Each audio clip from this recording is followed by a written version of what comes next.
Hi and welcome to this session, everyone. My name is Sarah Ray and I'm an editor at Cities Today publication. I'll be moderating today's session, which is on innovative city projects. Cities across the UK are exploring innovative approaches to nature's recovery and engaging residents and visitors. And this session will delve into 3 ambitious city projects with an honest look at some of the challenges and the pitfalls. So during the session, we're going to hear from Nicola Beach from Bristol City Council, Ed Santry from London National Park City, and Maka Cardenas from Earthwatch. And in the later panel discussion, we'll also be joined by Sarah Staunton-Lamb from Earthwatch. So the format of the session is going to be each of the speakers is going to outline the work that they're doing for us, and then at the end, we'll have a short panel discussion. So we encourage you to send your questions in via the Q&A box throughout. And depending on the flow of the event, we might take some short questions after the presentations, or we might keep them all to the end of the panel discussion. So welcome to all our participants and speakers today. And we'll kick off with you, Nicola, to understand the work you're doing in Bristol. So if you could please share your screen, and we look forward to hearing from you. Thanks, Sarah, and hi everyone, and hello to my fellow panelists as well. I'm really looking forward to hearing kind of your insights from far and wide, I guess, across the UK. I'll just pull up my screen one second. Hopefully we won't have any techie issues. Hopefully you can see some lovely flowers and the City Hall in Bristol in the background. Yes. So, fab, good start. Okay, brilliant. Well, I'll just take 5 minutes or so just to set out kind of where we've got to as a city since declaring our ecological emergency back in February 2020. And thank you again to Communicate and the Natural History Consortium for inviting me back to sort of do this presentation. I think the overall theme of this few minutes now, and hopefully the discussion that will follow, is almost how do we bridge from a world where we're thinking about the change that needs to happen and actually actioning that change, and some of the the downright difficult challenges that are involved in actually shaping and changing the way the whole city treats ecology. So just a very, very quick whiz through kind of where we've been as a city and where we're headed. So as I said, in February 2020, we were the first city to declare an ecological emergency, and you can see this little picture here at Brandon Hill in Bristol. I'm glad there's 2 women on this picture, but I would have loved there to be a few more, but never mind. And you can see on the right there sort of where we're following that declaration, what happened next, really, in terms of how quickly we needed to move as a city. And we were lucky enough and had the foresight, I guess, to set up the one city structure in Bristol. So that meant that all the key voices and stakeholders in this discussion were already around the table, so to speak, in terms of how swiftly we could move to understand what that declaration meant to Bristol and how to actually go at this in terms of understanding what were the key buckets or pillars of activity that needed to sit within that plan, and then how do we move that forward. So by September 2020, we had set the strategy, and since then we've been sort of almost trying to break that apart and rebuild it, sort of understanding the individual steps and actions that all landowners need to take in the city in order to achieve it.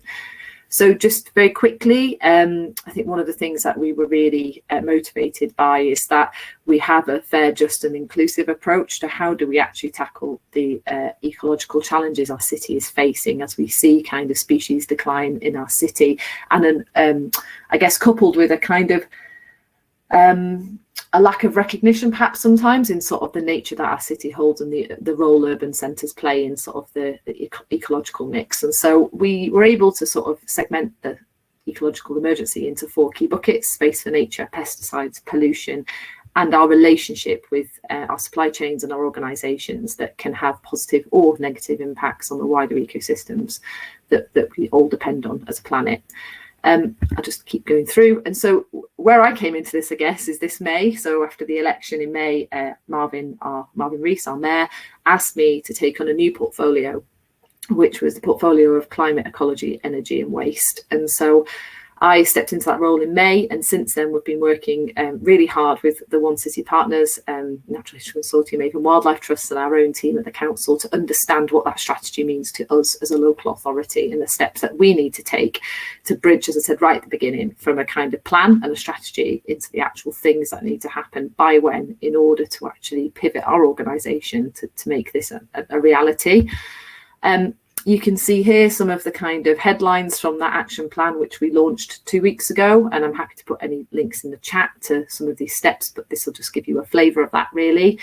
There is a massive dynamic in this around the way we talk about our ecology and the way we govern ourselves as an organisation.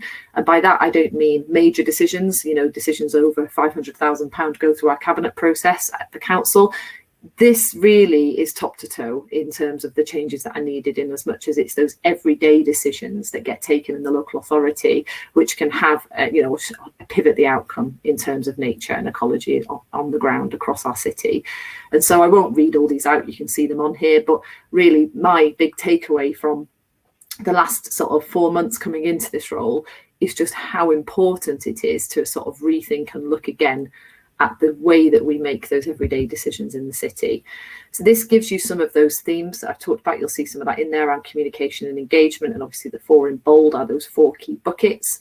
I think the other one to really, that's been a bit of an eye-opener from my perspective, is the amount of evidence and data that we hold as an organisation. And speaking to other strategic landowners across Bristol, they're in a similar situation in terms of how much do we actually know about the condition of the land that we manage and steward on behalf of the city. And so there is no two ways about it that there is a lot of work to be done in that space, but I think it's a fantastic step forward to have this action plan in place.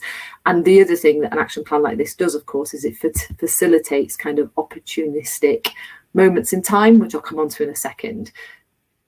This just gives you, it's just a lift and shift really of one of the sections of the action plan, and it kind of hopefully gives a flavour of the level of detail that as a landowner ourselves we've gone into in order to sort of change our behaviours and change the governance of the local authority to make sure we make those better decisions. You can see in the space for nature there, we're covering off sort of our relationship with parks, but also our freehold property interests, which are significant in Bristol, and the way that we approach capital projects. So at the moment we're building a reuse centre in South Bristol as an example, and kind of what our relationship is with the ecological enhancement opportunities there. And then looking at, as you can see here, sort of some of our council housing and council estates. And so you can sort of quickly get a flavour here of how, when you're looking through the lens of ecology, kind of the opportunities, but also some of the potential pitfalls if we don't do it right, as the council machine, so to speak, kind of gets on with its day job. I said earlier about data, and I think that's going to be sort of, and will continue to be sort of a real challenge for us. I don't mean that in a negative way, and I don't think we won't meet that challenge. I think we absolutely will, but it's just not to be underestimated around kind of the answering the question really of how do we know it's working? How do we know year on year that sort of this real push and changing the way we work actually is making a difference? And so there's a lot of work happening behind the scenes about how do we actually not only hold ourselves up, hold the mirror up to the organisation and say, actually, is this good value, frankly, are we actually doing this, but also do it in a way that supports and encourages other organisations in the city. And we learn a lot of lessons on the way that they can sort of make use of, really, to make sure that they can also kind of join us on this journey. I mentioned earlier about opportunism, and so people who are local to Bristol might recognise this little CGI, which is outside Cathedral on College Green, which came as a result of the Greta Thunberg visit to Bristol, and the sort of, people may or may not remember the images that we saw of the sort of so-say damage that was caused to College Green as a result of that day of action, which was a fantastic day for the city, really. And what came off that was a fundraiser, and all credit to Sustrans for their efforts in sort of actually crowdfunding sort of an opportunity to give something back to College Green, basically, which was in the kind of in the guise of this wildflower meadow. And I think for me, I think these sort of quite impactful photographs kind of showing the work that we're able to do. And because of the action plan, it just feels like there's a really great gateway there to facilitate these kind of interventions quickly in future, and kind of take the opportunity when it arises to move fast and get great outcomes for the city. And this is one of my favourite photographs really of Bristol at the moment, which just demonstrates kind of the how you can make something amazing out of something that I guess was being peddled as bad news at the time after the climate strike. And the last one I want to bring up is a good example for me really of something else that's happening in my portfolio, which is around our relationship with Bristol Waste. So Bristol Waste is a technical company of the council, and as part of our work with Bristol Waste, we have got a very high profile campaign in the city called Big Tidy, which is where we kind of parachute a whole army of street cleansers and communication professionals who are, some maybe on this conference, they're absolutely phenomenal. So hi guys, if you're here, into kind of actually bringing the sparkle back to some of our communities, some of which may have not been kind of deep cleaned for up to sort of 10 or 15 years. The reason I put this on here is because it's a fantastic campaign and it's been highly successful. But what's interesting is the way the perception of the Big Tidy is around weeds and nature in these spaces, where a weed being an indicator that somewhere is not cared for or looked after. And so my ambition really, and the reason I just wanted to end on this, was to kind of demonstrate how something can be really fantastic and work really well in many ways, but actually there's work to be done about the way we perceive what green is in the city and what is a weed. And it leads us to ask some pretty big questions about nature on our city streets. I'll pause there, and hopefully I'm within time, but I just wanted to thank you for the opportunity to kind of bring you guys up to date, and I really look forward to the debate. And I will drop a copy of the action plan into the chat if that's useful. So I'm going to stop sharing at that point. Thank you very much, Nicola. There's plenty of points from your talk that we can bring up later, but just one quick question initially on how did you involve residents in creating the strategy, and what are the mechanisms for them to have their say? I think, so how did we involve residents in making the strategy? So there's obviously in terms of how quickly the initial strategy was pulled together around pesticides and a space for nature, much of that obviously came about as a result of our One City Action Plan, and the key partners on that being membership organisations like Avon Wildlife Trust, obviously having kind of a really high footprint on the ground. We get a lot of contact about ecology in the city, and actually increasing amounts of contact, but equally we have quite a challenging relationship on some issues around water, as an example, and swimming being a great interest to people in the city, particularly at the moment. And so I think actually a lot of the engagement that needs to happen is almost, now we've set these high level objectives, is how do we deliver this, and how do we raise the profile of ecology in the city? Mm-hmm. Okay, great. Well, we can pick that up in the group discussion later. So thank you very much. So next up is Ed Santry from London National Park City. Welcome, Ed. Lovely. Thank you, Sarah. Hello, everyone. I'm just going to share my screen. Hopefully this will work as well. There we go. Okay. So yes, I'm Ed. I'm one of the range of program community managers at London National Park City. So I'm going to start off, be quite brief on this, hopefully. A little bit of background to London National Park City. Those of you who may not be aware of it or aware of the movement. I'm going to talk a bit about the Rangers programme, which is what I work on predominantly. And then I'm going to end on just some of the different projects and organisations and initiatives that are happening in London to make the city greener, healthier and wilder. And that greener, healthier, wilder kind of mantra is effectively the ethos of the National Park City movement here in London. So, London National Park City, I'm hoping a lot of you have heard of it before, but those who may not have done, the whole National Park City movement is based around the idea of embracing the outdoor environment and recognising the benefits, and this again links to what Nicola was saying, the benefits that spaces in our city provide for us, and also those opportunities that can be made to help make our city greener, but also healthier for nature and for people, and wilder, linking there obviously to the idea of weeds and wildflowers. So over a 5-year period, a proposal was developed for London National Park City, and there was a huge amount of campaigning across individuals and people and businesses and politicians. So an example on that is that we went ward to ward around London, speaking at events and lobbying. And we won support from the majority of the London Assembly at that time, and also from all of the candidates who are running to be mayor. And importantly as well, from hundreds of businesses, from hundreds of individuals, and from hundreds of organisations and community groups across the city. So July 2019, so 2 years ago, we had a nice week-long festival, those sort of things that used to happen, with over 300 events across the London. And at that point at City Hall, the Mayor Sadiq Khan, along with other stakeholders, declared London as the world's first national park city. So we describe the National Park City as a place, a vision and a movement. So here in London, the place is Greater London. The vision is to make the city greener, healthier and wilder. And the movement is all of us, and that's a key element. It's everyone can be involved in National Park City. Everyone who lives in London, commutes into London, who's a visitor of London.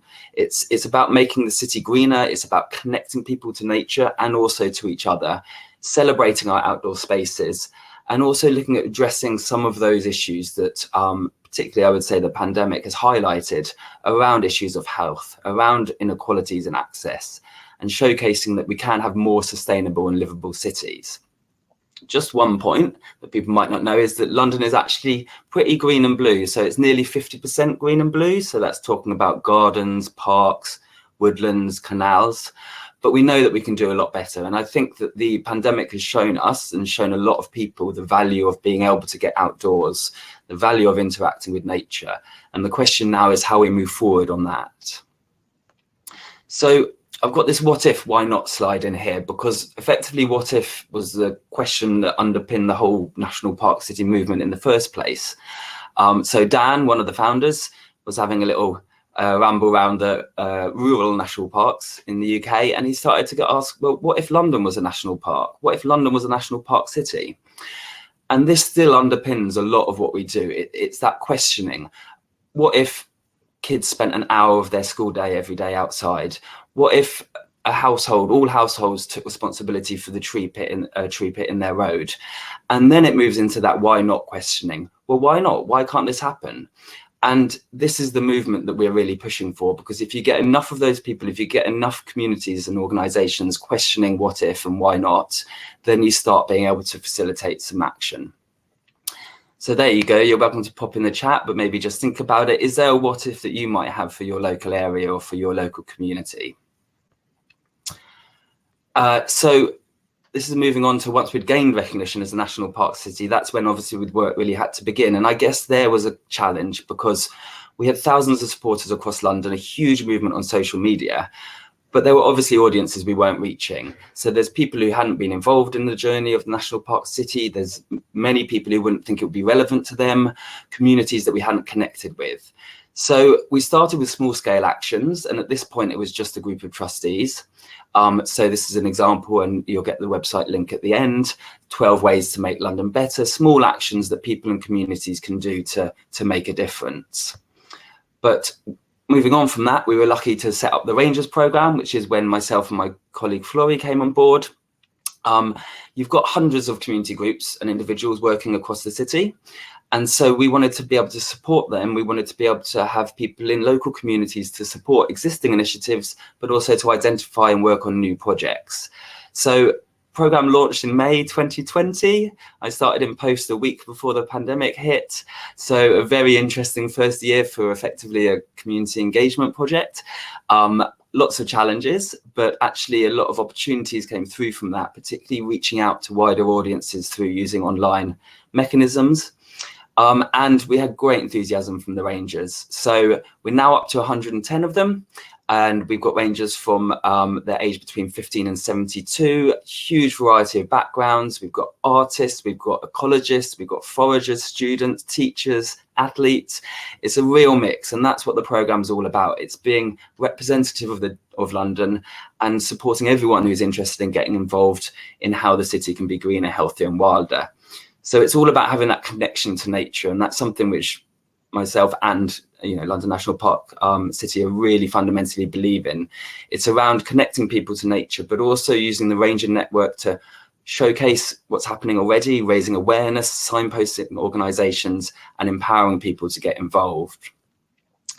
So I'm literally just going to jump to one. There we go. Few projects. There's going to be some links in the final slide, but just a few examples of some of the projects that are happening with support from rangers or from London National Park City. Got Ranger Kieran, who set up Mind Food, which is a food growing project in Ealing, which is around growing food for mental health benefits. Another one, Lambeth GP Food Co-op, which is a co-op between nurses, doctors, residents and patients, where they have food growing gardens, and that's all around social prescribing. Got Jim, who's works at a community garden, so St Raphael's Edible Garden in Brent, hugely hit by COVID, and a lot of flats with lacks of open space. That was a really nice example where they continued the volunteering to try and combat some of the issues of loneliness, particularly people living on their own during the lockdown period. A lot around physical health, cycling, walking. A lot around foraging and food. So had Nettle Fest at the beginning of May online. Over 700 people came to celebrate nettles. Lots of good cocktail recipes. You can find it online. We've got orchards being created, all of these sort of things. And then great ones with community organisations and groups, supporting them to expand, to bring in more people. Another great project, Rangers Deeper and Greener, which is South London Seed Stories, which is around different people from different cultures coming together, growing their own food and plants, and using that as a tool to understand and bring communities together. And then this is just one that I wanted to flag up if I'm going to be able to do this right. So this was Hackney Council a while ago, but you had that. And then they basically got rid of the concrete and put in some wildflowers areas. So, what if every bit of concrete in our city that was pointless was created into that? What difference would that make? So just a few little bits. I know I'm talking quite quickly. Future, we're planning on getting more rangers on board every year, 50 every year, going up to thousands, hopefully, to support local communities. We're always interested in collaborative projects and also existing projects that we can help support. And we're piloting this year some more London-wide projects, such as forest gardens, floating ecosystems, school greening projects, and that side. And the final one is that I'm talking about London National Park City, but it's actually a national and international movement. So you've got Glasgow, for many reasons, which are on the path to becoming a national park city, Newcastle, Galway in Ireland, Adelaide in Australia. There's many more who are really interested in this. So if you're from somewhere outside of London, and you're interested in it, if you go to that link, there's a journey book which explains the process of becoming a national park city. And finally, there's some of our details. So you've got our email there, the Rangers email. Me and Floria are job share, but you can contact one of us or both of us on that email. You've got the website, which I'd really recommend to look at. So some of those examples of projects, but also as well newsletters and the social media links. And then there's just some of those projects that I briefly mentioned. I might not have mentioned a couple of them, but I would also say if you head to the website, to the Rangers page, you can see bios of all of our Rangers, and it's really interesting because it really demonstrates the breadth of people we have involved, which was the key approach for us with this project. And that's it for me. I have no idea how long I went there, sorry. Thank you very much. That's brilliant. So I was going to ask you about you mentioned the movement and that London was the first. So is it still the case that London is still the only national park city? It still is, yes. So we are hopeful that there'll be a couple more becoming national park cities over the next year or so. And also, I suppose, as a way that there was a lot of obviously initial work for us here in London, which hopefully we've taken off for other cities. But yeah, we're envisaging cities across the world joining the national park city movement. And can the push come from anywhere in the city, from a residents group or from individual residents, or? It really can. And I think that that's an interesting one with us, is that it very much, the whole groundswell was on social media. It was a few people questioning it and building that up from that. And actually from that point, we then got on board local authorities and other kinds of organizations and businesses. So in many ways, it's a very much a grassroots movement that is getting the communities and people involved in that movement is the first step almost. Yeah, brilliant. Okay, well, our final presentation is from Maca Cardenas from Earthwatch. So welcome, Maca, and looking forward to your presentation.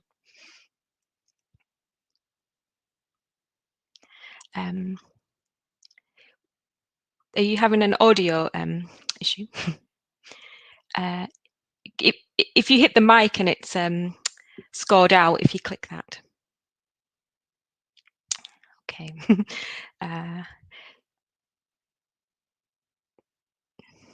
Hear me now? Yes. Okay, Yeah. that's great. I just had to change the settings again. Sorry, apologies about No that. problem. Thank you very much. I'm going to be sharing the presentation now, and I'm going to give you. Can you see that? I hope so. Yes.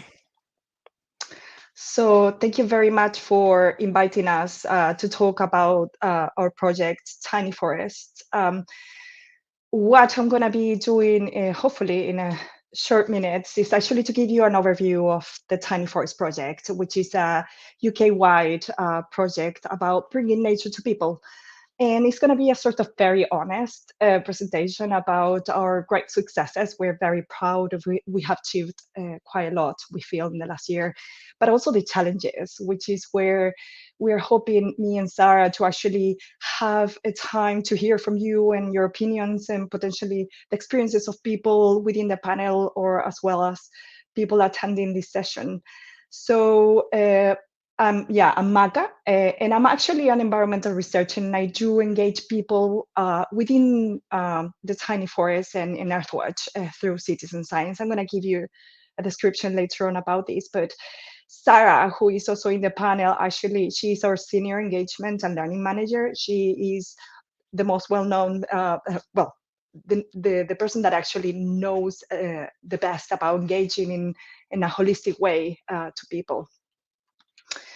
So what is the Tiny Forest program? Actually, it has different components, and three main components are what you can see here in green. Basically, one is our Tiny Forests, which are these dense, fast-growing native woodlands that we put within the cities. And we're doing this planting of these small patches of forest using a particular method. I'm not going to go into the detail of this, but I'm happy to answer any question that allows us to actually bring nature to people in this way. We're the other component, which is very important to us, is the community engagement, and we invite people, engage people to plant, maintain, and monitor each one of the tiny forests that we have. And through this, we actually reconnect people with nature, which is something that we really aim to do, especially in urban environments. And we raise awareness of climate change. And we also do research, and as I said, potentially it's more my component is the citizen science, is actually doing a collection of environmental and social data within the tiny forest to understand them, to understand what are the benefits of these nature-based solutions within urban environments. And so what is the tiny forest? Well, you're looking at one in this picture. This is a very young one. This is, as I said, is a dense, is fast growing, is a native woodland. We select species that are related to geographic space. It's selected depending on the weather condition, the climate, and the soil conditions. And we actually put 600 trees within this tennis court size area. And as I said, we combine it with engagement and research to support the community for ownership and provide the social benefits. Maka, sorry to interrupt. There are a lot of different aims that we had for the tiny forest that actually we can call them benefits as well. So I'm just going to give you some examples. The first one is that actually we're bringing nature to people and urban environments. And we do this by selecting, we have a high priority for deprived areas. And so we want to benefit the local community as well as the wildlife. We are providing a lot of opportunities for volunteering. This is from local residents, schools, corporates, to actually be part of the tiny forest community, to take care of them. We actually have created a sort of a role that is called the tree keeper, which allows particular people that feel more engaged to build the local connections and the legacy that are around these tiny forests. So by having these tiny forests, we actually create an outdoor classroom. The tiny forests themselves actually in the design have space for sitting. You will see we put benches, and these are designed having the locals in mind. They would tell us what would be their kind of design priorities. So it helps people to connect with nature. Some people like going there to have some teas or chats, and it is really being a place for social space. So we also have, it has been developed a thorough engagement and learning education material to support the schools to develop the students' understanding of the natural world, and as well as the sustainability through nature-based solutions, right? To have a positive environmental action. As I mentioned, we also have a science component to this. We are doing research and we are monitoring different aspects of the tiny forests, such as their thermal comfort, or biodiversity, carbon capture.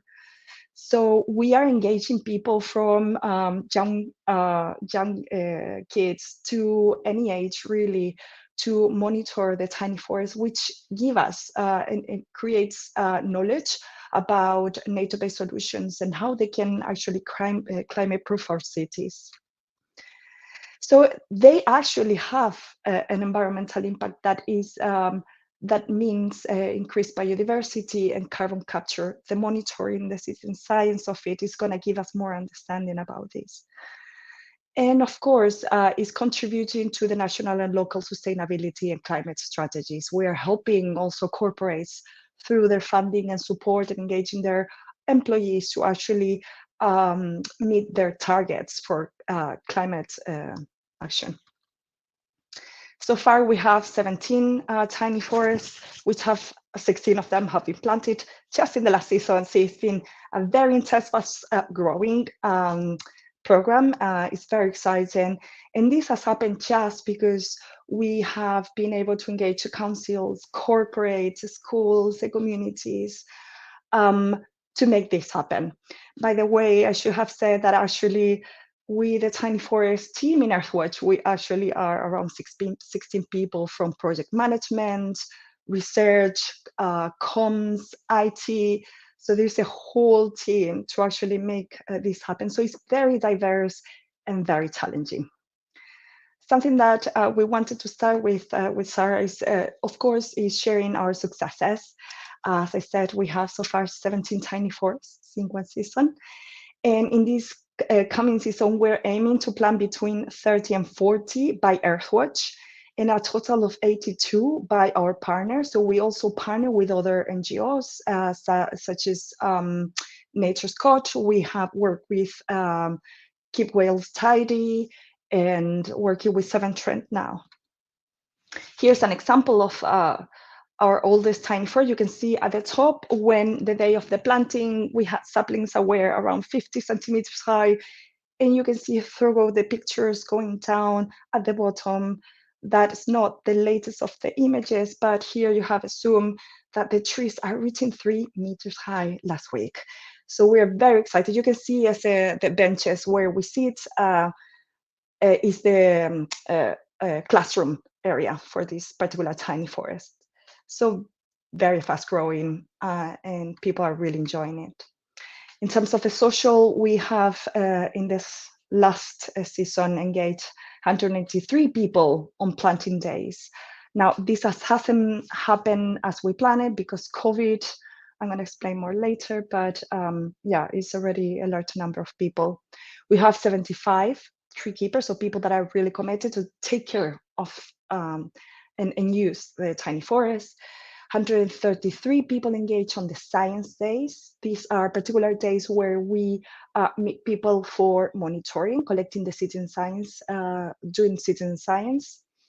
And we have engaged corporate partners and councils to make all of this happen. You can see some lovely pictures down of employees and people really enjoying forests. Sorry to interrupt. The slides haven't moved on. I mean, we're very excited that we were able in 1 year to develop methodologies and the platform that is needed to actually understand how they can support the climate resilience and social support. So here's a print screen of our platform. We're very excited that now we are providing to people an online platform where they can collect their own data individually if they wanted to.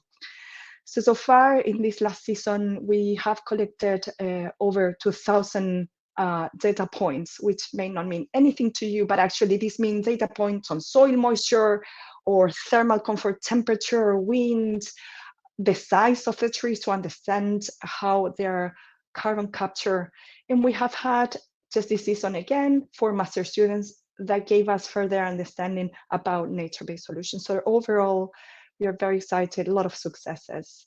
You can see here some people actually collecting data on our events. Now, challenges.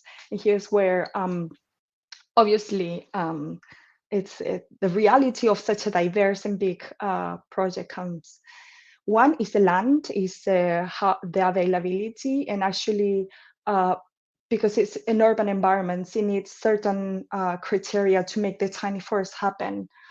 We have had challenges in partnership building. Of course, this needs time and actually to build trust and actually to bring the message across, right, for corporates and the council, and to make that all work together.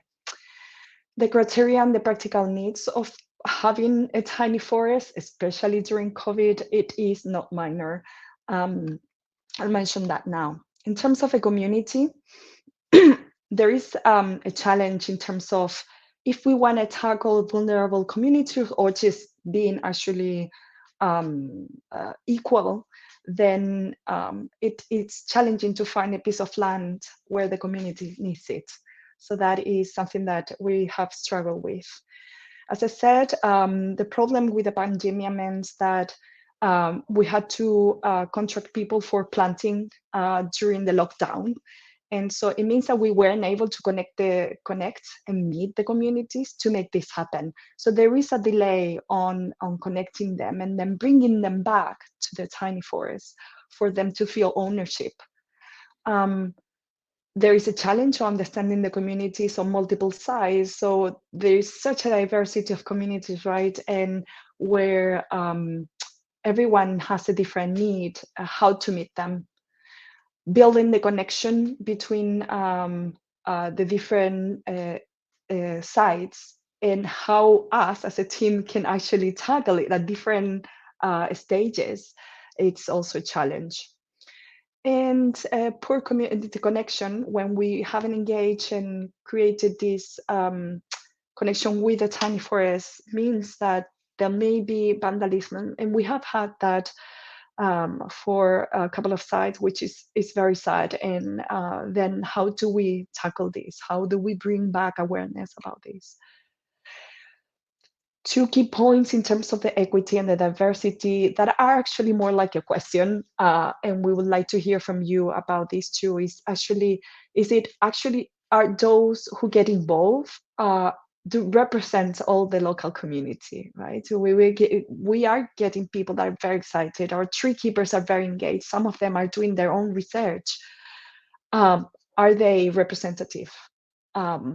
And what else then can we do to engage marginalized or forgotten groups? How do we give access to everyone? Some of the learnings, which we have had many of them, are: one is the time needed for the engagement is usually underestimated. From the moment in which you contact a school or a community to actually make them come to the tiny forest, it really takes a long time. Now, the admin workload that involves doing these innovative multidisciplinary projects is also large, and someone has to do them, right? So it has to happen. Now, the projects that have tangible outcomes like this physical outcome, which is a forest, a tiny forest, actually really help to bring the message across. In this case, is climate resilience, social connectivity. Now, community projects only work if the communities are engaged, and they are only engaged when the project has a value for them. So we really need to understand better what is the community need in order for them to be evaluate what we are providing to them. We can't just bring and hope that they will love it, right? Now, the impact from COVID continues, but it's something that is being ignored by some, whether we want to do a research or we want to actually bring the tiny forest to them, plant them, bring the saplings, it will continue to be a challenge. Now, the citizen science aspect is something that takes more time. It needs actually it needs building trust from people and interest. So it actually needs a little bit more energy to make it happen. And the final one is that, yeah, most people love trees. Some don't, but most people love trees. So we have had fabulous feedbacks and positive comments from people, kids from the school, and quote is, "This is the best day I've ever had," about when talking about the science day and engagement we had at one of the school. People are very excited and happy to have them close to them. So that's it. I hope I didn't take much time, but thank you for listening, and any question and responses from you about the equity and diversity topic would be very much appreciated. Thank you very much. So I think your presentation provides a good segue into one of the major points that you've all raised about the social, health, environmental benefits that these projects offer. So I'm just interested to understand how you are setting the KPIs to prove that and measuring it. So it's something that you mentioned, Nicola. So would you be able to give us an idea of the progress that you've made with that? I don't know if you can hear me, but Oh, I can hear you now. It's a very challenging moment again. I don't know what has happened. We hear you, Maka. Everything. Maybe Sarah can answer, or maybe you can type it in the chat. But yeah. Okay. We'll start with you, Nicola, then, and I'll type in the chat to Maka. No problem. Thanks, Sarah. So I think before we go into kind of the how do we measure it, you just need some home truths about Bristol's relationship with its green and blue spaces, is that all things are not equal. And actually, when you look at kind of the density of population in the city and the density of green spaces, and there's not equality across the city, and far from it really, but that also doesn't necessarily equal fantastic health outcomes. And that's one of the kind of complexities of this subject is so South Bristol is blessed with some amazing green spaces, but also has some very challenging societal outcomes in terms of, for instance, childhood obesity would be one of the things that you could sort of triangulate, I guess, between what, if you look from the outside in, you might make an incorrect assumptions about kind of that relationship between green spaces and people. Elsewhere in the city, we've got very dense urban populations and relatively low access per head to green spaces. And so one of the challenges that we've been working through really is to understand the role that nature can play in enhancing those health outcomes, but also understand the reasons why that hasn't necessarily directly led to that health outcome in certain parts of our city, because it's just not that straightforward. You know, that's the truth. You know, and an academic will take one view on that, but a pragmatist will take another view on that, because you can see that playing out in our city in real time. So as I said to you before, you know, when we are understanding if this is working, I guess the best analogy I can give you, and it's kind of my real challenge day to day at the moment, is as part of our manifesto when we returned as the mayor in just this May in 21, was to double our tree canopy. Was one of our long-term manifesto commitments upon which we were elected. Now there are ways to do that, and there are ways to do that with the best social outcomes. You know, in theory, you could plonk all those trees, sorry to be the basic language, you could plonk all those trees in our existing parks. But actually what we need is to redress that balance where there's poor access to open spaces and green infrastructure, and actually look at sort of, you know, in those inner east areas of our city, for instance, how do we really sort of inject life into our street tree project in a meaningful way to actually, so all trees are not equal, in my opinion, even though any tree is welcome. Does that mean that's the kind of three-dimensional complexity of this subject really is? Yeah. There are ways of attacking a manifesto pledge like that, and there are ways of getting better outcomes as a result of it. And so it's a good question, because we're right in the midst of that right now about the how. And so that's one of the reasons why I thought it'd be good to come to a session like this to sort of hear kind of from the other speakers about kind of their approaches to that. Yeah. So Ed, you talked before about a movement. How are you proving that what you're doing is working to persuade others to join that movement? Yeah, I am.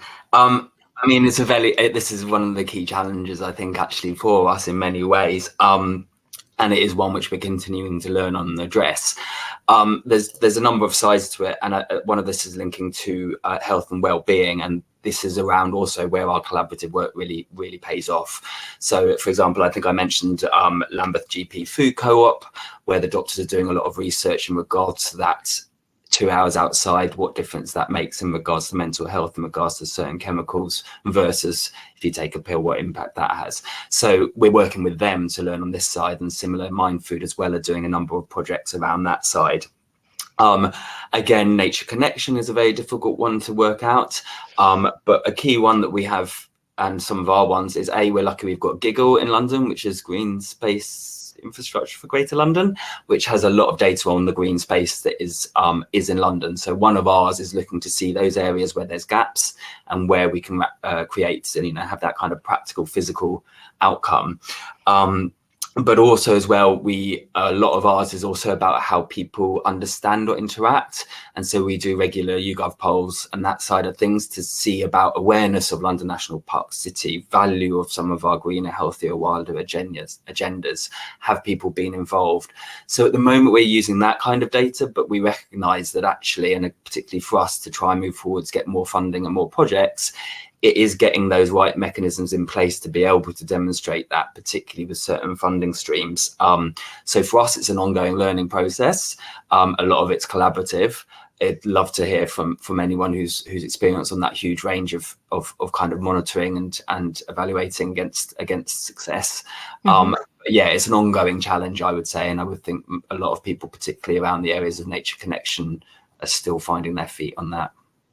So speaking of challenges, we are unfortunately very pushed for time today, but I would like to give you, Sarah or Maka, a chance to respond, since you have a very scientific approach. And I imagine sometimes people think a small forest can't make that big a difference. So how do you prove to people that it can make these climate, health, social, maybe even economic benefits for a city?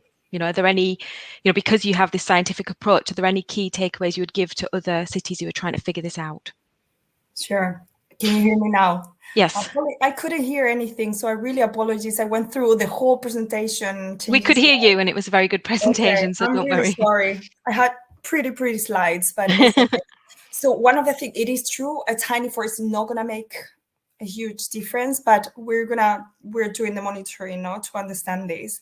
What is very important and that we know is that actually from the research perspective is bringing people to do citizen science, for example, will mean that actually raise awareness. And actually we have studies that show that people that do citizen science around nature-based solutions are people that actually feel later more motivated to take positive action towards nature, as well as the people do actually are encouraged to take action. So it's a sort of a network you are building. You are actually bringing people to a tiny forest, but then each one of them will actually take a positive action in their cities, in their local areas towards nature. So they may actually, and we have had this so many times, people actually supporting their own green project in the site, or actually having gardens with more or specific plants.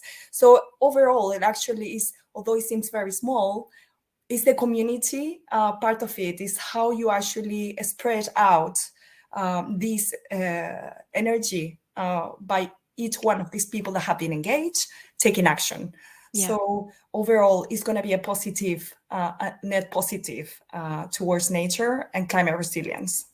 Okay, well, I think we are over time for today's discussion, but I think any of the speakers would welcome any questions that you send to them directly, or any of your own experiences that you want to share with them. Hope you've been inspired by their projects today, and hope to follow up about some of their work on cities today. So thank you very much, everybody, today, and thanks for joining.